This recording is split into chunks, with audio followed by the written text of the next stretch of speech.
Estou ali com a segunda parte de entrevista. Zico Veiga. Estou satisfeito com esse café? Estou satisfeito com esse café? Are you satisfied? Why not?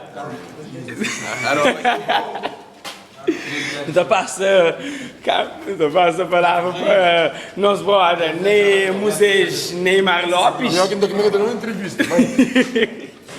Igual a segunda passa a palavra para o homem de espada. Estou satisfeito com esse café, compas? Por enquanto, que ele não escute ele está campeão. Não. Santos. Chega. Eu tenho que ver.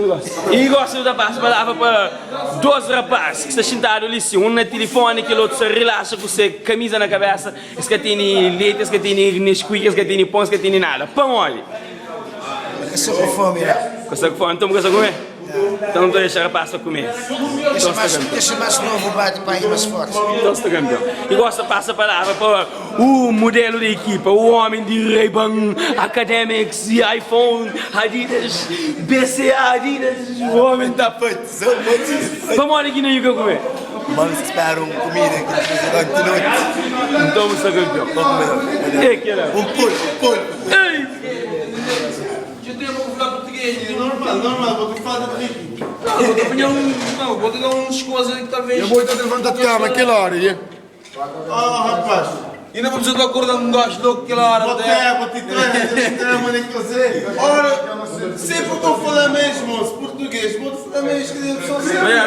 Vontade de vir, Ok.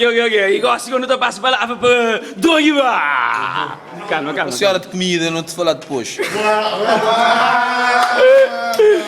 Chivita. Se prepara minha rebenta bolacha. Ai, meu Deus. Bebeto.